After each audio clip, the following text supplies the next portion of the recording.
Right now, you're surrounded by an invisible grid. It weaves through city streets, passes through walls, and connects directly to the rectangle in your pocket. Take a look at the top corner of your phone screen. You'll likely see a tiny symbol sitting next to your signal bars, usually a 4G or a 5G.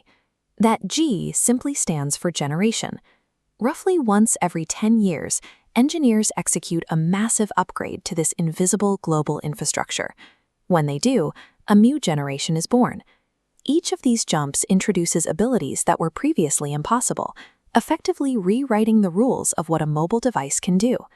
To understand how our phones evolved from simple walkie-talkies into the remote controls for our lives, we have to trace their family tree back to the very beginning. In the 1980s, the first generation of cellular networks did one thing. It allowed you to cut the cord connecting your phone to the wall. For the first time, you were truly mobile. However, 1G relied on analog radio waves. Because of this, the audio quality was often poor, plagued by constant static and dropped calls. Worse, there was no security. Anyone with the right radio scanner could tune in and listen to your private conversations. In the 1990s, the second generation arrived. The network transitioned to a digital system, translating your voice into crisp ones and zeros. This eliminated static and scrambled your calls, locking out anyone trying to snoop.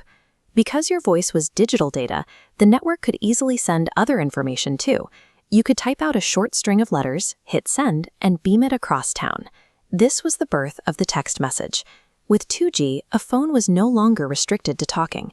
It was now a tool for exchanging data. Moving into the 2000s, people wanted to do more with their screens.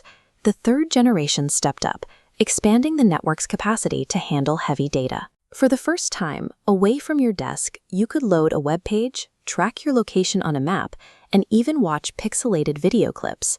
3G used packet switching. Instead of forcing a massive picture through the air, the network chops it into tiny pieces, taking independent pathways. At your phone, they reassemble. Millions can now share the network simultaneously without traffic jams.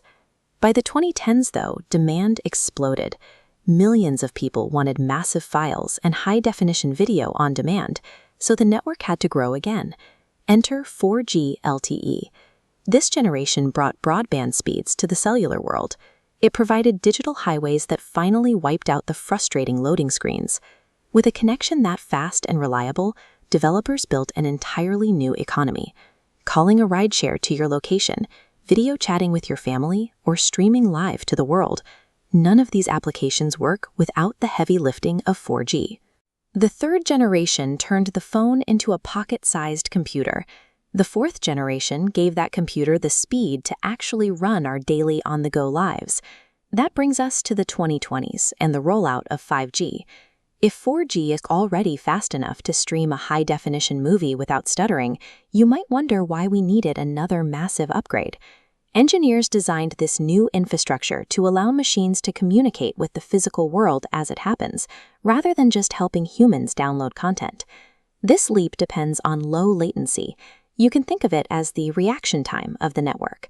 On a 4G network, there is a tiny, human-like hesitation before a signal response. With 5G, that gap shrinks until the response is effectively instant. When a self-driving car is cruising down a busy street, a split-second delay can be dangerous. A network with zero hesitation allows that vehicle to constantly talk to traffic lights and other cars, making safety decisions in real time.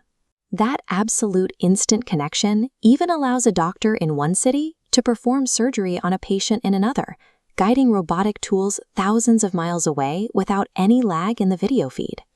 That tiny letter in the corner of your screen represents 40 years of human engineering. We started with a heavy brick that could barely hold a voice call, and decade by decade built an invisible grid capable of synchronizing the entire world.